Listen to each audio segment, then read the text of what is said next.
Alors bonjour à tous, il est 13 heures, on va débuter à l'heure. Nous sommes Pauline Hubert-Dréhin et Caroline Honnête. Nous sommes chargés de mission pour les URPS Kiné Bretagne et chirurgiens dentistes libéraux de Bretagne. Bienvenue dans ce webinaire flash de 30 minutes, dédié à la collaboration entre les kinésithérapeutes et les praticiens dentaires autour des troubles temporomandibulaires. Donc nos deux URPS représentent à peu près près de 5000 kinésithérapeutes libéraux et 2100 chirurgiens dentistes libéraux. On mène de nombreuses actions pour ces deux professions, on vous invite à suivre nos actualités respectives. On vous a mis le lien sur nos sites respectifs, voilà, pour tout retrouver. Ce webinaire s'appuie sur les travaux d'études de Loane Sauvageon, qui est kinésithérapeute et étudiante en odontologie à Tours. Merci pour vos nombreuses questions transmises en amont. Vos micros sont coupés et un temps d'échange est prévu en fin de session avec possibilité de poser vos questions dans le chat. Si certaines ne sont pas abordées, nous y répondrons a posteriori du webinaire qui est enregistré et sera diffusé sur nos réseaux respectifs d'ici quelques temps. Nous remercions également les élus qui ont contribué à ce webinaire, Michael Meroux, master kinésithérapeute, et Gildas Lecourant, chirurgien dentiste, qui interviendront par la suite. Sans plus attendre, nous laissons la parole à Loane Sauvageon. Merci, donc bonjour à tous. Donc moi c'est Loane et comme on vous l'a dit, je suis kiné et étudiante en troisième année de dentaire. Et aujourd'hui je vais vous parler de mon mémoire de kiné qui s'intéressait aux collaborations interpro entre les kinés et les dentistes sur la prise en charge des DTM. Et ce travail il a abouti à une publication scientifique que vous pourrez retrouver dans les ressources qu'on vous mettra à la fin du webinaire. Pendant toute cette présentation, je vais parler des DTM, donc dysfonctionnement temporomandibulaire. C'est la nouvelle nomenclature. Avant, on parlait de SADAM ou de DAM. Donc, c'est la première trouble d'origine non dentaire dans la sphère orofaciale. Ils vont impacter l'ensemble de l'appareil mandibulateur, donc au niveau des articulations, donc les ATM, musculaires, et ça peut se répandre aussi au niveau des cervicales et des épaules. Les DTM, ils vont plutôt impacter les femmes jeunes, entre 20 et 40 ans. Leurs étiologies, elles sont méconnues et elles sont surtout multiples, mais on va surtout parler de facteurs de stress et environnementaux. Les manifestations cliniques, elles sont connues sous l'acronyme BAD, donc B pour bruit articulaire, A pour algie manducatrice et D pour dyskinésie mandibulaire. La prise en charge elle se veut pluridisciplinaire avec en première ligne le chirurgien dentiste. Et selon la littérature scientifique, on va plutôt parler de recommandations comportementaux-hygiéniques et de kinésithérapie pour la prise en charge de ces pathologies. Donc moi, le but de mon mémoire, c'était de faire un état des lieux des collaborations interpro entre les praticiens dentaires et les kinés. Donc un peu de méthodologie. Donc j'ai créé un questionnaire qui était disponible en ligne de janvier à avril 2023.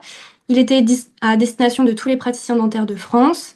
Il a été diffusé grâce au Conseil de l'Ordre, les URPS, dont l'URPS de Bretagne, les CPTS et les collèges nationaux.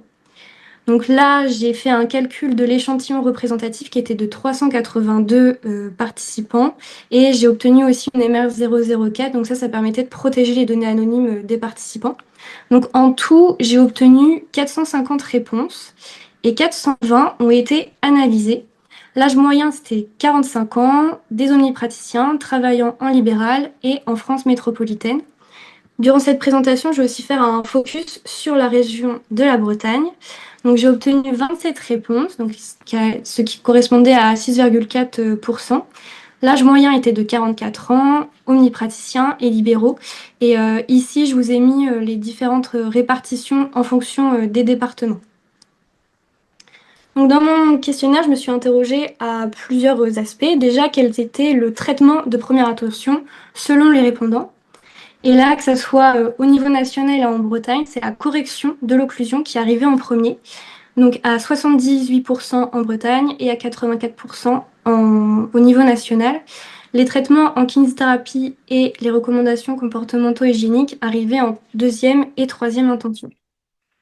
En complément du traitement de première intention, j'ai demandé s'il existait une redirection vers un autre professionnel de santé.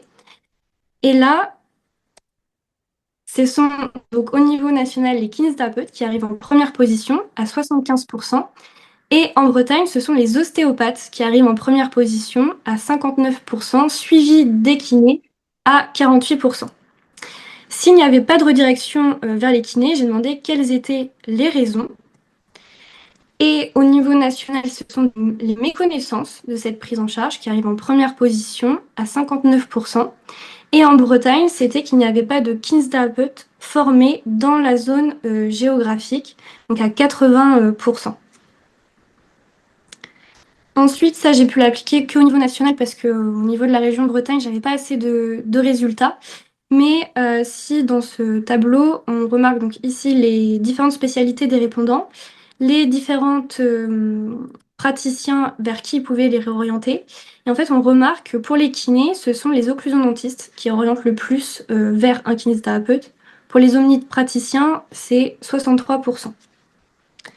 Donc, j'ai rassemblé tous ces résultats et j'ai obtenu 5 freins au total dans la collaboration interpro. Le premier frein, c'était que les traitements des DTM étaient majoritairement un traitement par l'occlusion. Or, on a vu en introduction que c'est plutôt les recommandations comportementaux-hygiéniques et la kinésithérapie. Donc, les traitements ne sont pas adaptés pour les patients. En deux, la méconnaissance des prises en charge maxillofaciales par les kinés. Donc forcément, si on n'est pas au courant de ces pratiques, on ne peut pas réorienter vers un kiné. Le troisième frein, c'était les difficultés à identifier les masseurs kinésithérapeutes avec une spécificité en maxillofacial. À l'époque, je m'étais interrogée s'il existait des annuaires. Donc il en existe deux. Le premier, il est disponible sur le site de la CycloMF. Donc c'est la Société internationale des kinés avec une spécificité en maxillofacial. Cependant, il y a seulement les adhérents qui figurent dans cet annuaire, donc il n'est pas totalement représentatif. Et il existe aussi un second annuaire sur le site de Conseil de l'ordre des kinés, où là, chaque kiné peut répertorier les spécialités qu'il peut avoir. Donc voilà, mais ces ressources, elles semblaient être méconnues par les répondants. Le quatrième frein, c'était les inégalités géographiques sur la répartition des kinés. Donc, est-ce qu'une meilleure connaissance des annuaires pourrait permettre de révéler certains masseurs kinésithérapeutes dans des zones géographiques, alors qu'à la base, on n'était pas au courant qu'ils étaient là? Et enfin, le dernier frein, c'était les lacunes dans les formations initiales et continues, avec beaucoup de répondants qui n'avaient pas connaissance et qui n'avaient pas eu de formation sur la prise en charge des DTM, mais également sur comment communiquer avec un kiné. Et donc, c'est pour ça qu'on a voulu faire aussi ce webinaire aujourd'hui. Donc, je vous ai mis ici différents tips sur comment bien collaborer avec un kiné et un kiné avec un dentiste.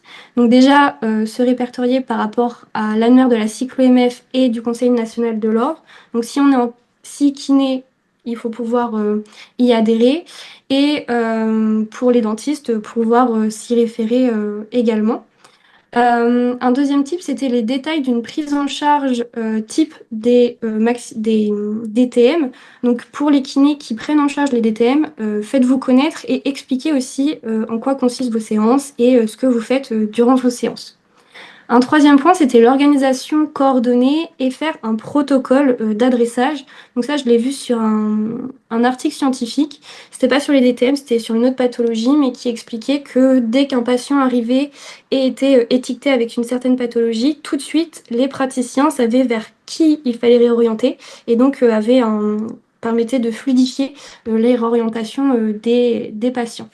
Le quatrième point, et c'était toujours sur ces articles scientifiques, de favoriser une communication synthétique, donc pas des comptes rendus à rallonge, mais quelque chose de très court, et de favoriser une messagerie professionnelle, donc éviter les courriers ou les courriers surtout d'adressage qu'on donne directement aux patients, parce qu'après, en général, ils les perdent et ils ne les apportent pas aux séances avec un kiné.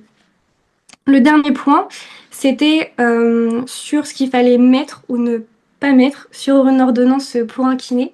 Donc ne pas indiquer le nombre de séances, parce que quand le nombre de séances est indiqué sur l'ordonnance, les kinés sont obligés de respecter ce nombre de séances et ensuite de devoir renouveler l'ordonnance, donc ce qui peut être compliqué à faire. Ne pas indiquer le contenu des séances parce que les kinés sont formés et savent ce qu'il faut faire durant ces séances. Par contre, bien indiquer rééducation maxillofaciale et cervicale et aussi faire pratiquer un bilan par un kiné. Et enfin, joindre à l'ordonnance un compte-rendu et vos coordonnées pour que vous puissiez communiquer avec le kiné. Enfin, je voulais conclure sur les perspectives de travail que j'avais eues à la fin de kiné. Parce qu'une fois arrivée en dentaire, j'ai intégré le double cursus de santé-recherche. Donc, ma première perspective, c'était de continuer donc, mes recherches en collaboration interpro. Cette année, je suis directrice de mémoire de deux étudiants de l'EIK-CVL, donc l'école de kiné à Orléans, Sarah et Noah, qui travaillent aussi sur les collaborations interpro kiné-dentisme, mais cette fois-ci avec les dyspraxies linguales. Donc, ils font leur soutenance lundi. Donc, voilà, ce projet arrive bientôt à terme. Et je voulais aussi continuer mes recherches sur les DTM. Et avec mon double cursus, je pars cet été faire 7 semaines de stage à Minneapolis, au Minnesota, pour élaborer un protocole de recherche, de diagnostic et prise en charge des DTM, qui sera ensuite rapporté en France et pour ouvrir des consultations orofaciales dans le service à Bretonneau sur Tours. Voilà. Merci Loane. Nous allons désormais passer la parole à Michael Meroux et Gildas Lecourt. Sur l'esprit collaboratif, kiné et chirurgien ou toute spécialité pardon, au niveau dentaire, que ce soit orthodontiste, occlusodontiste, etc. Je pense qu'il est important pour nous, effectivement, comme l'a souligné Loane, de se faire connaître et reconnaître, parce que c'est une spécificité qui, actuellement, pour être reconnue par notre Conseil de l'Ordre, demande minimum 80 heures de formation en continu, donc qui est assez importante, mais qui nous permet de valider la spécificité, mais qui n'apporte rien d'autre que d'avoir cette certification et cette spécificité par rapport au Conseil de l'Ordre. Au niveau de la communication, donc je pense que oui, c'est important. Il serait même important d'aller un peu en avant, mais comme l'a souligné également Loane durant son exposé, c'est de savoir précisément au niveau de nos bilans, ce que les chirurgiens dentistes ou en tout cas l'adresseur en dentaire attend de ce bilan, parce que nous, on a des bilans qui nous ont été communiqués par nos organismes de formation, on les adapte, on les ajuste par rapport à nos compétences, nos connaissances aussi, et par rapport aux formations qu'on peut avoir à côté.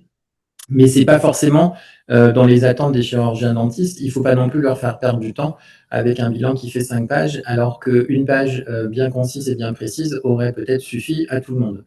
Donc, je pense qu'il faut aussi se mettre à avoir un travail collaboratif avec eux. Et c'est aussi, je pense, le but de cette visio.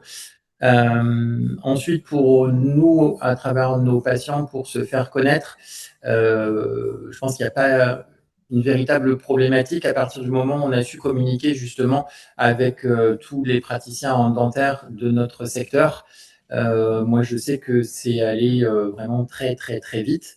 Même à un moment donné, j'ai dû freiner un peu parce que cette spécificité-là peut aussi devenir notre pratique au quotidien totale. Et moi, je me refuse encore à ne faire que de la rééducation oro-maxillofaciale. J'ai envie de faire d'autres choses dans le métier de kiné. Et donc, je me réserve toujours des plages horaires pour faire d'autres types de rééducation, mais ça va très, très vite. Voilà, je crois que j'ai fait le tour un peu de choses près. Gilda, je te passe la parole. Merci. Complet. Merci Laurent déjà aussi pour ta présentation. C'était intéressant pour nous parce que ça nous permettait d'avoir un petit état des lieux déjà, et des compréhensions et des connaissances de chacun. Je pense que ça va être une bonne piste de réflexion et de travail encore en commun, donc nous pour nos URPS, et de mise en commun des connaissances. Je rejoins totalement Michael sur les idées et le besoin de compréhension. Nous, en tant que de chirurgien dentiste, c'est vrai que c'est une pathologie qu'on a assez régulièrement, qu'on ne détecte pas toujours très bien, ou en tout cas qu'on ne veut pas forcément voir parce qu'on ne sait pas toujours comment adresser et à qui. Donc c'est pour ça, je pense que ça va être intéressant de continuer à travailler ensemble sur les évolutions, sur le dialogue, sur la prise en compte, la prise en charge. Et comme tu l'as bien souligné, c'est pluridisciplinaire, donc il va falloir y réfléchir et intégrer les facultés, probablement pour une meilleure formation initiale. Voilà, je vais faire court, comme on m'a demandé de faire court aussi. Et merci beaucoup. Merci. Merci à tous. On va pouvoir passer au temps de questions-réponses. Si vous avez des questions à nous formuler, n'hésitez pas. Pour l'instant, il n'y a qu'une question formulée dans le chat par Serge. Si Loane peut y répondre. Oui, je veux bien. Alors, je vais devoir La passer par question, là. c'est est-ce que tu avais fait une différenciation entre les kinés, les ostéos et les kiné-ostéopathes dans ton étude? Alors moi, je peux faire une réponse, tu me diras si c'est la bonne. Je crois qu'en fait, tu avais interrogé les personnes qui adressaient, à qui ils adressaient. Donc ici, la personne adresse à un ostéopathe, qu'il soit kiné-ostéopathe ou ostéopathe, dans sa tête, c'est j'adresse à l'ostéopathe pour pouvoir avoir une réponse. Peut-être parce que dans sa tête, le kiné ne savait pas faire ou ne le faisait pas. C'est ça. En Il y en fait, a dans fait. le questionnaire, il y avait plusieurs possibilités. J'avais bien différencié par contre kiné et ostéopathe, mais un répondant pouvait répondre en même temps kiné plus ostéopathe. Mais après, moi, je l'analysais de manière distincte. D'accord. Alors, c'est encore Serge. J'ai une Bonjour. question. Ouais, donc, parce que je suis kiné-ostéopathe et j'ai la double compétence. J'ai une question à poser à Michael qui disait qu'il fallait un niveau de formation pour pouvoir s'inscrire au niveau de l'ordre. Quid des vieux kinés ostéopathes comme moi qui ont été formés à l'époque dans les années 90 où il n'y avait pas de formation, où j'ai eu la chance d'avoir des stomatos qui étaient très bien à la faculté dentaire de Rennes qui nous ont formés, et j'ai aussi été formé en tant qu'ostéo au cours de mes études d'ostéopathie. Donc moi, je n'ai pas, à part mon diplôme d'ostéopathe et mon diplôme de kiné, je n'ai pas de diplôme. Donc comment je peux m'inscrire? Il faut que je refasse cette formation? Alors, bonne question. Ça, ce serait vraiment j'ai pas forcément une réponse précise à ça parce que je ne suis plus à l'ordre depuis maintenant très très longtemps. J'ai été conseiller ordinal, mais là, je ne le suis plus. Donc, ce serait vraiment une question à poser à l'ordre. Je crois qu'à l'époque où ces 80 heures là, a été passé au niveau législatif, il y avait eu un raz-de-marée et un bronca justement des kinés comme toi qui avaient ou non la double casquette ostéo pour dire mais nous on a aussi l'expérience, etc., etc. Et donc je ne sais pas s'il y a eu une validation par acquis euh, ou si ils ont laissé tomber. Il faudrait que je me renseigne et je vous redonnerai Ouais. la réponse. Je me En rapprocherai sachant du que, conseiller de je te l'ordre, mais je dis, n'étais pas là. ouais, en sachant que ce que je disais, c'est que j'avais été formé d'abord en kiné à l'époque à la faculté dentaire de Rennes, et après, au cours de mes études d'ostéo, j'ai été reformé. Mais à l'époque, dans les années 90, il n'y avait aucun diplôme. Et c'était quelques kinés, j'en connais d'autres sur Rennes, hein. C'était le docteur, comment il s'appelait, Le Garec, Le Maine, qui connaissait les kinés, qui avait dit, bah, ce serait bien de vous former là-dessus. Donc on a été formé, mais on n'a jamais eu de diplôme, quoi. Voilà. Mm. C'est vrai que si on peut Ouais. faire la validation des acquis, ce serait bien. Oui, Question. oui, exactement. Je pense, par là qu'il faut axer. Alors après, comment est-ce que ça peut se mettre en place de façon très précise, parce qu'il va falloir cocher des petites cases hein, avec notre ordre. Il faut pas rêver. Mais je m'attache à prendre contact avec eux et à vous retransmettre la réponse dès que j'en ai une claire, ce qui risque de prendre un tout petit peu de temps, je pense, pour avoir cette réponse très très clair, mais en tout cas, je m'y engage et dès que j'ai la réponse, on vous la retransmettra par mail ou par tout autre moyen, mais on vous le fera savoir, il n'y a pas de souci. Je vais essayer de faire quelques réponses groupées parce qu'il y a des réponses que tu as déjà faites. Donc, il y a la problématique de quelqu'un qui a une spécialité maxillo en pratique depuis 13 ans, mais qui n'a pas fait les formations. Que puis-je faire? Bah, donc, c'est la réponse que tu viens de faire, que tu vas te renseigner et on va revérifier où ça en est. La MSP, bonjour madame ou monsieur, je ne sais pas, une formation pluripro que vous souhaiterez faire en MSP, il n'y a rien pour l'instant, donc c'est bien le sujet de ce webinaire, c'est commencer à travailler là-dessus, justement pour travailler, pour essayer de mettre en commun les connaissances et les compétences, sachant que bah, voilà, il y a beaucoup d'intervenants, là, dans tout cela, il y a bah, voilà, dentiste, médecin, généraliste, stomato, donc et avec des façons parfois, des approches un peu différentes des choses. Donc il faut qu'on arrive à trouver une uniformité là-dessus. C'est une formation, en fait, surtout alors tu me corrigeras, Loane, mais je crois qu'on en avait discuté, c'est quand même quelque chose qui évolue assez un petit peu, enfin même pas mal en ce moment sur ces prises en charge. Et donc, bah voilà, il faut qu'on continue à travailler là-dessus. Les particularités démographiques, j'avais vu ça, ainsi que quelqu'un d'autre qui avait dit ça. Ça, je te la laisse, comment Michael, c'était répartition géographique des kinés et une expérience CMF, ainsi que voilà, expliquer la différence de particularité de démographie et la rareté des kinés maxillos. Si tu as une réponse. Ouais, bah c'est toujours une problématique effectivement avec ces spécificités, mais on rencontre exactement les mêmes problématiques au niveau médical hein, pour les dermatos, etc. Ils sont plein au même endroit et pas beaucoup dans des endroits un peu plus centraux, un peu plus dépourvus déjà à l'avance en médecine générale, etc. On n'a pas véritablement la main sur ça, sur les territoires d'installation des praticiens, quelle que soit la spécificité et quel que soit le métier. Euh, Maintenant, je dirais que c'est aussi peut-être à nous en tant que kiné et peut-être même maître de stage d'étudiants en kiné, de les inciter à regarder un peu plus dans ces spécificités-là pour qu'il y ait au moins plus de kinés formés en neuromaxillofacial, ça ce serait l'idéal. Mais pour ça, il faut les rencontrer, il faut leur donner envie. Et le meilleur moyen pour nous, en tout cas, moi, c'est ce que j'estime, c'est vraiment de les faire venir à nos cabinets en tant qu'étudiants et de leur faire voir un peu à quoi ça ressemble et quels sont les contacts qu'on peut avoir justement en pluripro. Parce que moi, c'est un domaine qui me tient véritablement à cœur, c'est de travailler véritablement avec tous les acteurs de ce domaine-là.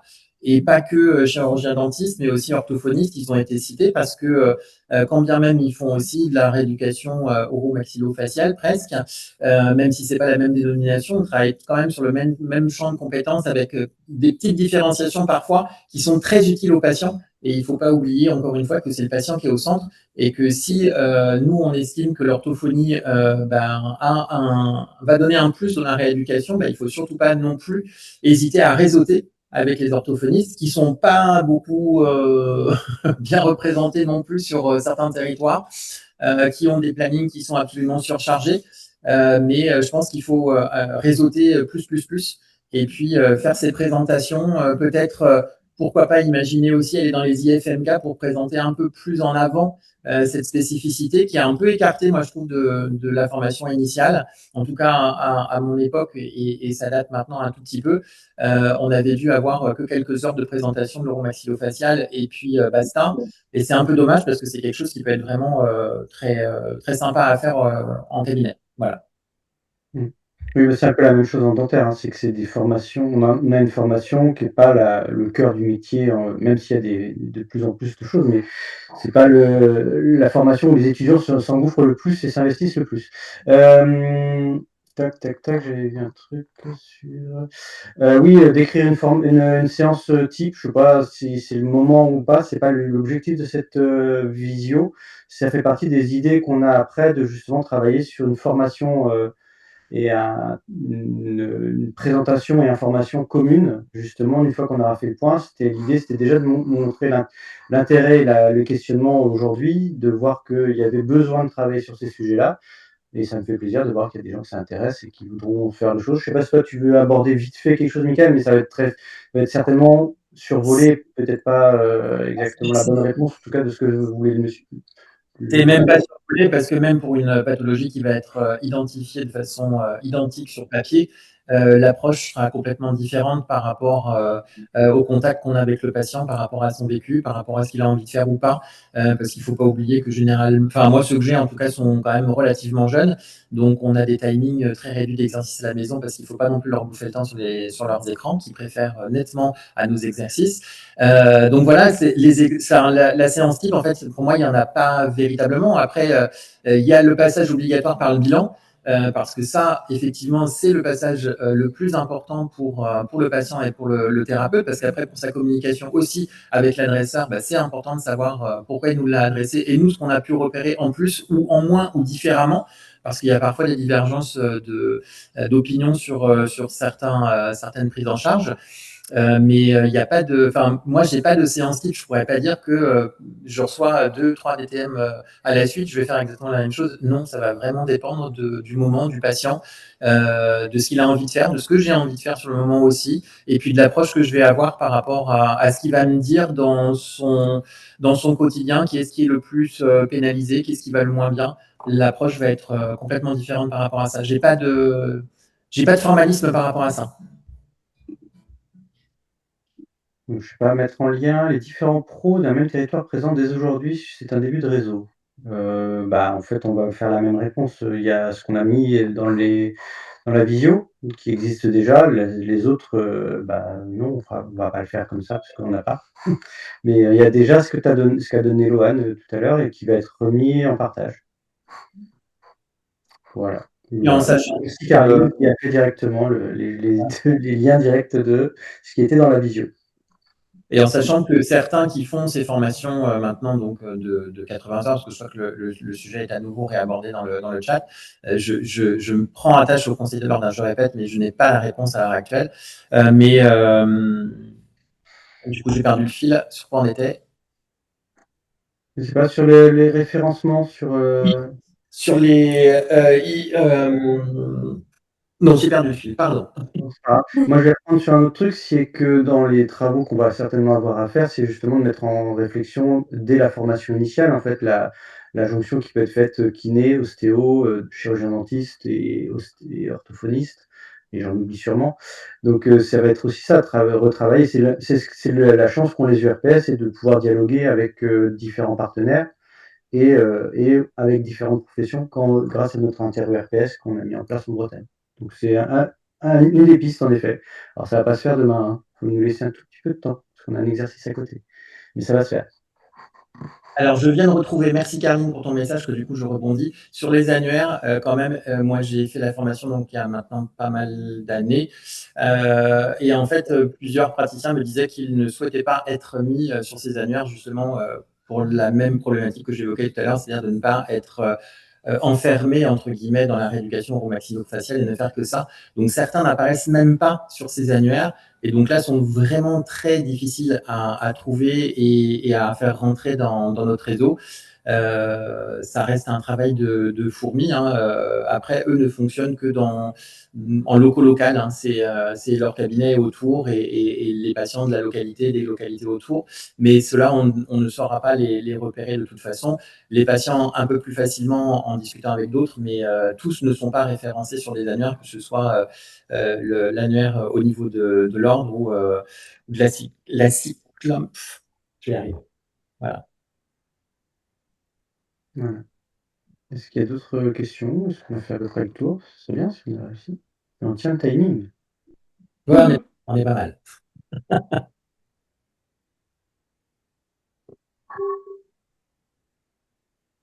Ok. Merci à tous alors. Tu en as-tu? Un grand merci pour votre participation. On vous a mis un petit QR code pour évaluer notre intervention et également surtout partager vos réflexions, vos éventuelles questions qui peuvent être restées sans réponse. Donc voilà, n'hésitez pas aussi à revenir. On a mis nos contacts à revenir vers les uns et les autres au besoin.